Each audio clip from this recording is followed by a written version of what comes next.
Going to take a break. Next race on the card, the Amy Golden Slipper.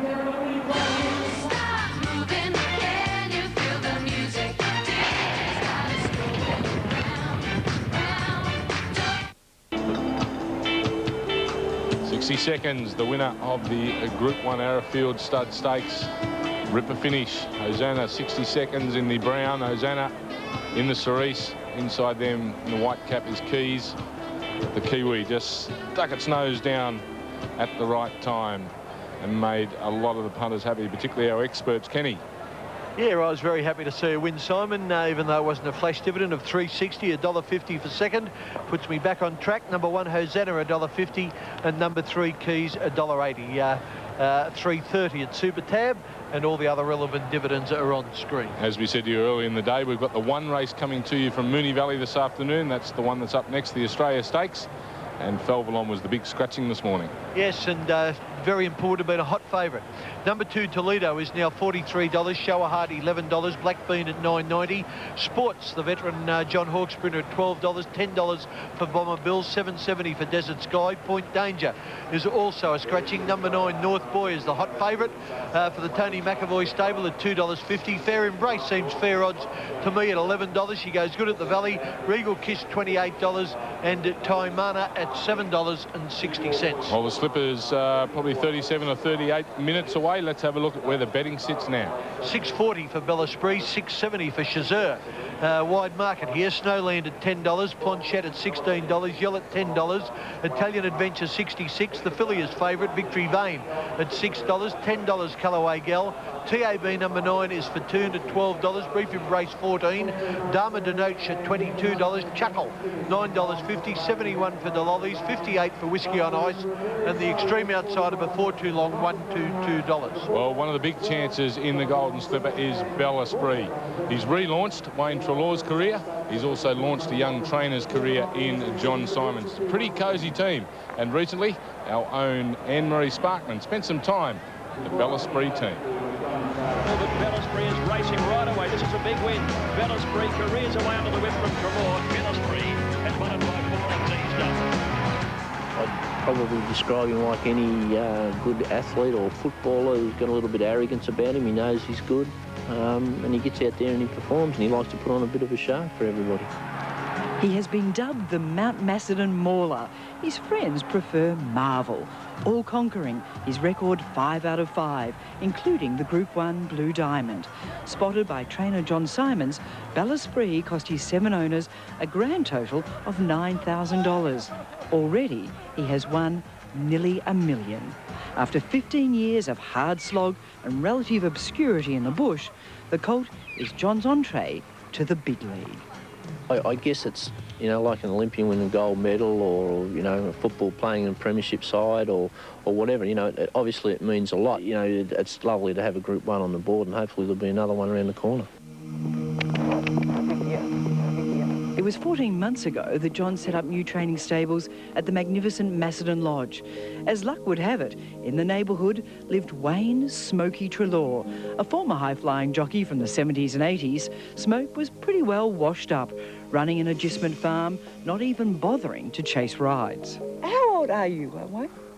I'm 44 and he's nearly 50. And Oh, he's got 39 in the blooming paper. I don't know where he got that from. How would you have described where you were in terms of the racing scene? I was just going through the motions. If you're not getting winners, you know, no one sort of wants to put you on, and you're in no man's land, I think. Look, I asked for 100% commitment because we'd all heard the Smoky stories. He wouldn't get out of bed and ride work, and he wouldn't do this and he wouldn't do that, and he wouldn't turn up at the races. And I said I wanted 100%, and if he didn't give me 100%, it wasn't going to happen. And since then, look, the work that he's done, I couldn't expect anyone to do a better job, not that I tell him very often. Do you pinch yourself almost, the way this whole thing is unfolded? It's been a bit like a dream, actually. It's... I call John the fairy godfather. Nicknamed Spike at the stable, it's this feisty 2-year-old who they can both thank, the only chink in the colt's armour, a habit of pushing around those barrier blokes. Bellisbury, the one they work on at the moment, and it's taking a number of attendants to get him in too, because he's a little agitated today. It's just that he's headstrong, he pulls away, so it's not so much that he really plays up or he's savage or he's vicious or whatever. But On Blue Diamond Day, the Mount Macedon Mauler was the hot favourite. This would be John's first Group 1 victory. With the crowd expectations, the pressure was mounting. Wayne had some ties given to him with Bellisbury ties on Blue Diamond Day, and he showed me one before the race. I said, if he gets beat now, I said, I'll string you up by it. Smokey, who rode his first Group 1 25 years ago, was revelling in the moment, all going according to plan, until Spike saw that barrier. Treloar's got out of the saddle on Bellisbury here. I'm sure it's just starting to become a little bit of a worry. This is a lot worse than he's been before. He thinks he's a bit better than everyone else, and when he started to sort of put on the show, I thought, wow, you know, I'm going to be the only bloke that's ever ridden the odds-on pop and be scratched at the barriers, you know? Well, they just lifting me. Finally, when the colt relented, a mighty roar broke out from his fans. Bellisbury is in. Using his blistering speed, the favourite went to the front. But in the straight, Spike was tired. Go, Smoke! 3 lengths clear. Brief Embrace trying very hard and pillaging the inside, and they're well clear to the rest of them. Brief Embrace is flat. He's a length and a half in front. Brief Embrace can't get there. Bellisbury holding on, and Bellisbury has won it. Sensational. Just doesn't get any better. It's like watching a game of footy, you know. A minute to go in the grand final and you're a couple of points up and the ball's up the other end, you start doing a little bit of worry. The hype, however, was short-lived. It was back to work at Mount Macedon. Time for the odd couple to work out their Golden Slipper campaign. How would the 2 country lads from Melbourne take on those Sydney power brokers? And now that John's done it, well, he's on the way up, and actually he handled it pretty good. He handled pretty, Group 1, it might be his caper, I think. Think it suits him? Oh, yeah, I mean, it does. Yeah, it suits him. I hope it does, because I want to win another one before I retire. But Bellisbury's bad manners had incurred the wrath of the stewards. The colt was ordered to pass a barrier test at Bendigo. A start in the slipper was in the balance. To everyone's relief, a stallion chain did the job. I'm sure that he'll run well. The hustle bustle or the pressure or whatever, that's Smokey's job out there. He'll have to work all that out, which way we actually go on the race on the day. You 3 are going to be the stars of the show. Is it helped the fact that you've got a bloke there with that much experience? Oh, yeah, and if we get beat, it'll be the old bloke who couldn't ride properly. Perfect excuse. That's it. If we go up there and we're competitive and we win the Golden Slipper, it'd be beautiful. And I know the horse is capable of doing it. And it's a blessing in disguise, you know. You don't come across these horses too many times in your riding career, and this bloke, he's probably he's up with the best of them. So you're pretty fond of him? Oh, mate, I love him. Yes, he sure is one of the best, Bellisbury. Well, he's undefeated. In a word, fellas, can he win the slipper? Well, a couple of words, one of the main chances. Yes, why can't he? Well, that'll about do us from the team. I wonder what's happening out in the betting ring, because it's always a bit of a frenzy before the Golden Slipper. Andrew Voss is out there amongst it. Yeah, Simon, it's starting to get very busy. I can tell you on the tote, Victory Vane is the favourite. That is not the story in the ring. Bellisbury is a clear favourite for the Amy Golden Slipper this afternoon, ahead of Chazur, with Victory Vane right at the moment third in betting. Just looking at some of the other runners, because a lot of people very, very keen on the Waterhouse runners, of course, Snowland and Chuckle. Obviously, with a great support for Gay out there in the community, betting through the tab. The price on the tote is definitely shorter than the price which is on offer here in the ring. And also from the Hawk stable, Planchet. It's fourth in the betting, but Yell already showing signs of a drift. So that's the early news as far as the betting is concerned here at the ring at Rose Hill on Amy Golden Slipper Day. The countdown is most definitely on, and we'll be back with more after this break on the Wide World of Sports.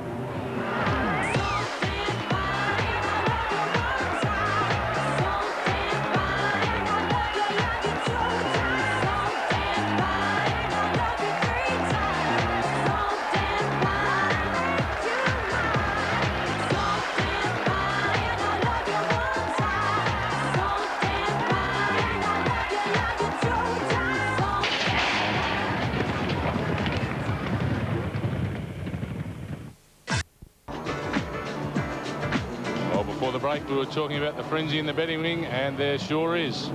Plenty of frenzy out there. Lots of bets being laid on the biggest 2-year-old race in the Southern Hemisphere, the Amy Golden Slipper. There's Robbie Waterhouse fielding today at Rosehill Gardens. But for now, we're going to have a look at the totes in Melbourne for the big race, the Australia Stakes. Yeah, Group 1, Falvalon is a scratching. Toledo, $45. Shower Heart, $10. Blackbean, 11. Sports, 15. Bomber Bill, $11. Desert Sky, $6.90. Point Danger is the other scratching this morning. Number 9 is North Boy, the Hot Pot, $2.60. $7.60 for Fair Embrace. Real Kiss at $28. And New Zealand filly Taimana, a last start Flemington winner, is at $7.40. Yes, a good word on Taimana. Ronnie, you've heard a bit of a whisper as well. Oh, I think they've got a good opinion of her. Whether this is she's thrown in at the deep end here, a big rise in class. North Boy does everything right. He should win, but he's been doing a few things wrong lately. Yeah, I thought Roger's filly had a chance run. Sweet Embrace. Oh, yeah. Fair Embrace, She's very fast. She'll give a big sight, and you know, just a matter of whether she's over the top now or not. It's just the one to come in down there in Melbourne, and that's Toledo. Stephen Arnold on board, a great sprinter at Toledo, getting a little long in the tooth now, but has had a wonderful, wonderful record. Taimana, we were just talking about, Kieran McAvoy on board, goes in. So does Toledo. Let's go to our caller, Greg Miles. Set to go. Lights flash, racing. And down on the inside, Bomber Bill got away well. Blackbean, Shower Heart and Toledo out the tail early. Fair Embrace, one of the first to bounce out, and she's up in the lead. Taimana just off them, followed then by Desert Sky. A little wider out on the course of Sports, and North Boy's caught deep too. He's about 4 wide at the turn at the 800-metre mark. They're followed by Regal Kiss, Toledo, Blackbean and Shower Heart last of all. Coming up the side now, and Fair Embrace is in front on the Australia Stakes. Sports very wide out, goes into second placing. Up there too is Desert Sky in the centre, a link to Taimana. North Boys off the course. In behind them is Bomber Bill as they came up the side from Regal Kiss, and they were followed then by Toledo and Shower Heart. They're nearing the home turn field. Bunched Sports moved up to Fair Embrace. North Boy under a lot of pressure. Here's Shower Heart coming around the outside, and Toledo comes with him. Bomber Bill trying to work into the clear as Desert Sky dropped out. Taimana's last, entering the straight. Fair Embrace being tackled by Toledo and Shower Heart. Down the outside, Shower Heart is after Toledo. Toledo in front of Shower Heart, 100 to go. Toledo by a neck to Shower Heart. Bomber Bill and North Boy. Toledo in front, and Toledo by a neck. Maybe Shower Heart will get second. A great photo for the Miners. North Boy out wider and Bomber Bill over on the inside. And they were cleared a Regal Kiss, Fair Embrace, Sports. And at the tail end of the field are Taimana and Desert Sky. What an old marvel he's been, Simon. Well, he was at big odds today. That takes him well over the $2 million in prize money on Super Tab. He's paid $48.50. Ronnie, we all thought he was over the hill. Yeah, we did, but still, he's been a marvellous horse. That was only his 3rd run back to win a Group 1, and as you said, well passes the $2 million stakes money today. That's he in the green, and down the outside's North Boy. Between them, Shower Heart and Bomber Bill up along the inside. Very close for 2nd and 3rd. We'll wait for the official verdict, but no doubt about the winner. The horse in the green with the red Maltese cross is Toledo. I think the sad story being North Boy, who got buffeted around a little bit and really flew home in the end. Well, let's put our focus now on the Golden Slipper. It's about 22 minutes away. Ray Murray is the chairman of the stewards here in New South Wales. He's been having a chat to the jockeys. Here he is. We all know what we have in front of us, a sprint race, inexperienced horses, and a 2.5 million pot of gold at the end, and it's the ideal recipe really for interference. Now, we'd say that the Sydney Turf Club promotes this as the most prestigious and certainly the richest 2-year-old race in the world, and we want it remembered for the right reasons. And any rider who throws caution to the wind and doesn't give due care to their fellow rider suffers the fate of penalties that come from the top of the pack, and by that we mean not only suspensions but fines up to and including $75,000, and that's not restricted necessarily to anyone who runs prize money. So we've been pleased with what's happened here in the last 2 or 3 years, and the races have been able to be run incident-free. Today we have a bit of a mixture of pace out wide, and you must take care if you come across, and at the business end, particularly where horses are shifting, that you've got to take care that you don't cause trouble as you're coming off the back of those runners. Now, the challenge is up to you.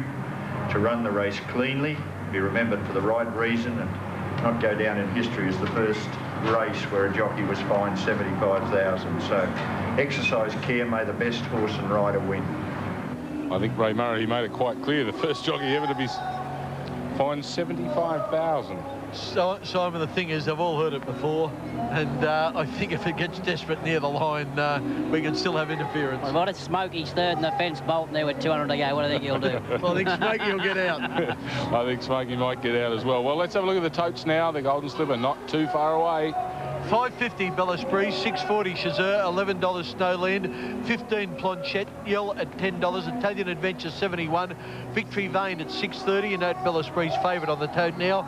Callaway Gal $11, Scotty Seamer, win on anything. Fatoon $13 for Shane Dye, Brief Embrace $14, Donna Denosha $23, Chuckle at $10, Delolly's $76, 63 Whiskey on Ice, and Before Too Long $130. Let's have a look at now the tips, fellas. Talk us through them again. Nothing to change your mind during the day at this stage? No, I think much the same. I think the way Chazeur races, he'll be suited here. I think he'll get the prize. I'm scared of Chuckle, number 12, and I've got a great admiration for number 1, Bella Spree. Yeah, I like number 2, Schwazi. A little concerned, they tell me Perry's applied to put pads underneath his shoes today. That's not the ideal situation. There could be something niggling there. 1 Bella Spree, 8 Callaway Gal. Well, let's have a look at Simon Marshall and what he likes. He's stuck with the Victorians, Bella Spree, Choiseur and Brief Embrace. I think, fellas, out of the races we've seen so far leading into this Slipper, if you're a track bias person or not a track bias person, what we've seen is a very even surface out there for every race. We've seen horses come from behind, run well on the speed. Yeah, horses have come down the outside like Ethereal, and 60 Seconds have got through towards closer to the rails. I think it's pretty fair. Yeah, I can't knock it. Backmarkers are getting a fair go, that's for sure. Yeah, well, we talked about Wayne Treloar before, whether he can find the gaps to get out. That's if Bella Spree doesn't lead. Here he is chatting with Anne-Marie Sparkman. Well, a very spruced up Smokey Treloar here for one of the biggest rides of his life. Now, we believe you had a little injury scare this week with a hip problem. Yeah, I happened to sleep on the wrong side of my body, and it ended up pinching a nerve in my hip. So, yeah, I was limping around for a couple of days. Now, that would have sent shockwaves through the system. Yeah, it threw me off balance a little bit. I didn't know what had happened. I hadn't been doing anything physical to sort of expect to be sore in the hip, and when I woke up with it and it got worse through the day, I thought, oh, I might be in a little bit of trouble. But the vets didn't want you to do a gallop for them this morning to make sure you were right? No, if they did it that day, I would have been in a bit of trouble. But we got a couple of good masseurs, and we got on a couple of good painkillers, and it fixed everything. Well, it's a huge day for you. How's the excitement level? Well, I'm still sort of, I'm like a tortoise with its head in at the moment. I haven't sort of come out, but I reckon I'll start the fire up, start to feel the adrenaline rush when the horses start to come in the mountain, yeah. Well, carrying the Victorian pride with Bella Spree, good luck today, Smokey. Yeah, I'm the only chance, mate. Thanks a lot.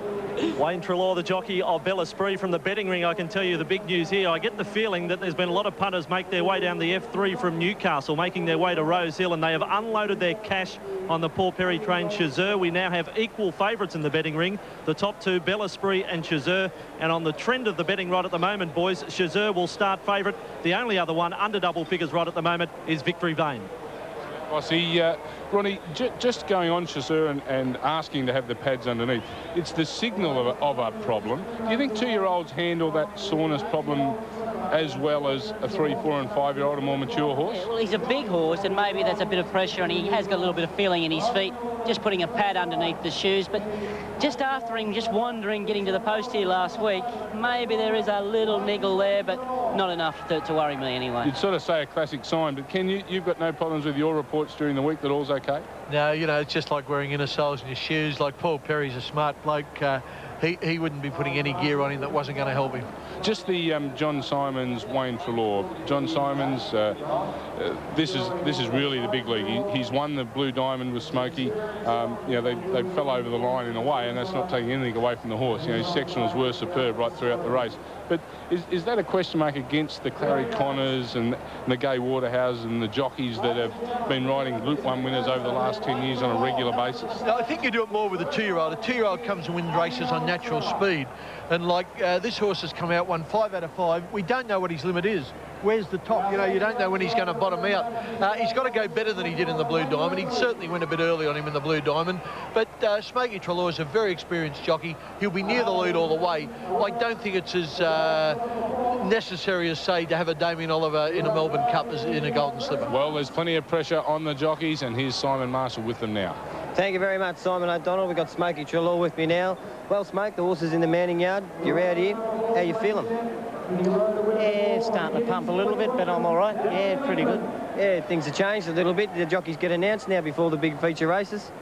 Yeah, it's been a while since I've been announced. Yeah, well, mate, the colt looks fantastic. All the best, Smoky. Thanks, Simon. Good luck to yourself. Jimmy Cassidy, everything's all right with yourself and your ride? We're a little bit out of order here, the jocks here.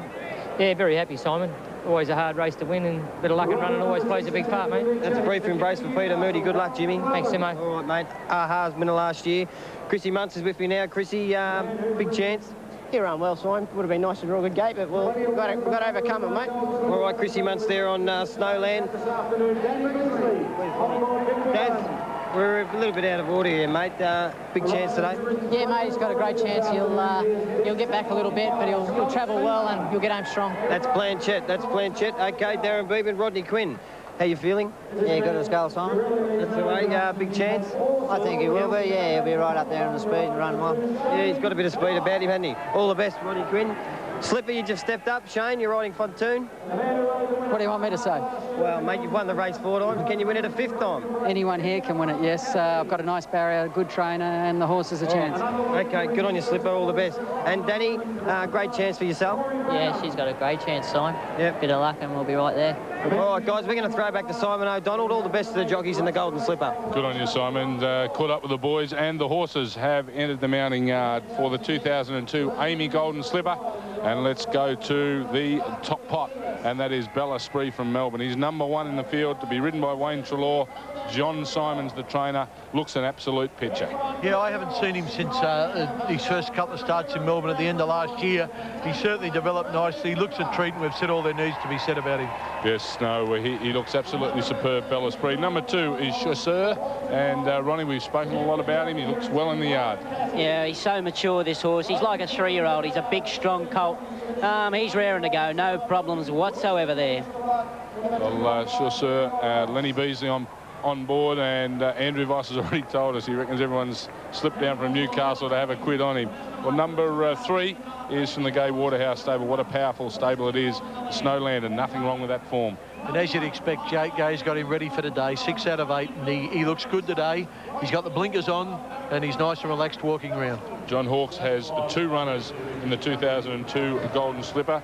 The first is number 4, Planchet, right? Yeah, looks he's peaking at the right time. He's the ideal type the way this track's playing. Backmark is getting a fair go. Beeman will just ride him very quietly and just chime in down the straight. Well, the second of the John Hawkes runners is number 5, and that is Yell. Kenny? Yeah, Simon, he's going to be there all the way. Just need a little bit of luck to get the right position. Rod Quinn is not a bustling rider. He'll make sure the horse relaxes as much as he can. And like all John Hawkes Group 1 runners, he looks ready for the day. Number 6 is Italian Adventure. Yeah, pretty hard to have him on form. He's a long shot, but looks okay. As we move into the fillies, and number 7, the first of the fillies, is Victory Vane. Yeah, she's probably a touch lighter than she was a few runs ago, but that's to be expected. She's been racing. Her coat looks well. She's nice and healthy. Just on the toe, she looks well, and Danny Beasley has just mounted her as I speak. And remember, she's got a beautiful record of 6 wins from 8 starts. Well, number 8 is Callaway Gal. Scott Seamer in the saddle. I'm sure the connections and trainer are very happy with who's on board. Interested to see what Scott does on this horse, where he goes back to a normal pattern where she won every start when she led, or just takes a sit. Whatever he does, I think she's going to really improve today. Yes, filly looks particularly well. Number 9 for Toon, RS Dye on board. Yeah, just about to jump on. Clary Connors has just walked over with him, legs him up now, and in the red with the blue sleeves. The horse looks well. Clary's got her ready. She's a good, strong filly. peaking at the right time, won the Riesling here a fortnight ago. The thing that gives you a bit of confidence is that they've done it before, those two, pretty much on a regular basis. Peter Moody trains number 10, and that's Brief Embrace. Well, there's one thing I can say about Brief Embrace. She has put on condition since the last run. So maybe it was the trip that made her lighten off a little bit. She's had a look around a couple of weeks to get ready for this race, and I'm expecting dramatic improvement just on appearance here today. Number 11 is Damar Danush from the Lee Friedman camp. Yeah, I hadn't seen this filly before today, but she's a nice, athletic type of horse. Really ready for it, lovely in appearance, really looks like a runner. And like them all, she's primed for it, and her form's good. Number 12 is the only Danehill in the race this year, and that's Chuckle. Well, it might be it was Ha last year, but it might be Chuckle this year for the same connections. She's trialled brilliantly leading into this. She hasn't done much wrong, never finished further back than second, and I'm sure she's going to run well. Number 13 is Delolly, Staffy Katsidis, the rider for Clary Connors. Yeah, she's a nice type and all, but she just doesn't run fast enough. I don't think you can be any more direct than that, Kenny. Maybe we'll get you to do number 14 as well, and that's Whiskey on Ice. We got anything nice to say about it? I'd say ditto to what I just said about the lollies. No. Oh, Bernadette Cooper, it doesn't look like she's going to win her first slipper on Whiskies on Ice. And number 15, Ronnie, just to try and fill for a little while, because Kenny's being too brief, and that's before too long. Well, one of the 200 to 1 chances had a chance. It's this one. She was only a length and a half behind Fortune last start, but she's had a little setback since. Yes, well, there they are. The 15 runners for this year's Golden Slipper Stakes. I wonder what they're saying on the tote and where they sit at the moment. Let's take a peek. Yeah, just as we say, Ron, it was noticeable Chasseur last week was a bit sour. He's relaxed a lot more today, and Lenny Beasley's just patting him down the neck. I think the most important thing is Simon behind the barrier, because when he went to approach the barriers last week, he jacked up. He had to get 2 ponies to get him there. So I think for the last-minute punters, Simon's the man. Okay, Bella Spree at 5. That's Simon Marshall, of course, when we throw to him at the barrier. Bella Spree at $5.30, Chasseur $6, Snowland $11, Planchette $14, Yell $10, Italian Adventure $76, Victory Vane $6.50, $11 for Callaway Gal. Over we go to Fortune at $13, Brief Embrace $14. Damar Danush at $23, Chuckle at $10, Delolly's at $82, $66 for Whiskey on Ice, and $136 for Before Too Long. Yeah, so the horses for the 2002 Golden Slipper Stakes, they're on their way out to the track. Big crowd, plenty of expectation here, lots of music leading in, lots of colour. People have really gone for their vantage points early to make sure they see this wonderful 2-year-old race. And I must admit, I thought, if anything, Bella Spree may have been a touch toey in front of all these people, this cauldron as it sort of is here. But I'll tell you what, he looks very, very relaxed. Let's hope his trainer, John Simons, is relaxed. Here he is with Anne-Marie Sparkman. Well, this man is remarkably relaxed before the big ones. Before the Blue Diamond, you were pretty relaxed. But the nerves must be starting to get you. A lot of expectations. I'd like to get out there, I can tell you. Are you worried about how the race will be run? Everyone's talking about the strategy. They'll try and box him in. Will he be trying to go to the front, or will he be taking a sit? Oh, that's Smokey's job. I've done mine, now it's up to Smokey, and hopefully everything will go well. What's the build-up been like in Sydney? I mean, 2 years ago you were training in Seymour, and now you're here the biggest day in Sydney. What's that been like? Yeah, look, it's sensational, and I really do enjoy it. So, you know, I've taken it pretty much in stride, but I'd like to get out there right now, I can tell you. And the boy, is he in a good mood? Is he going to behave himself and go into that barrier nicely? He'll be fine. Fingers crossed. Good luck. Okay, thank you. Thanks, John. John Simons there with Anne-Marie Sparkman. Well, we're in the final minutes leading up to the 2002 Golden Slipper Stakes. What goes through the mind of the horses? What goes through the mind of the jockeys? And very importantly, what goes through the minds of the connections, the owners of the horse? Let's find out.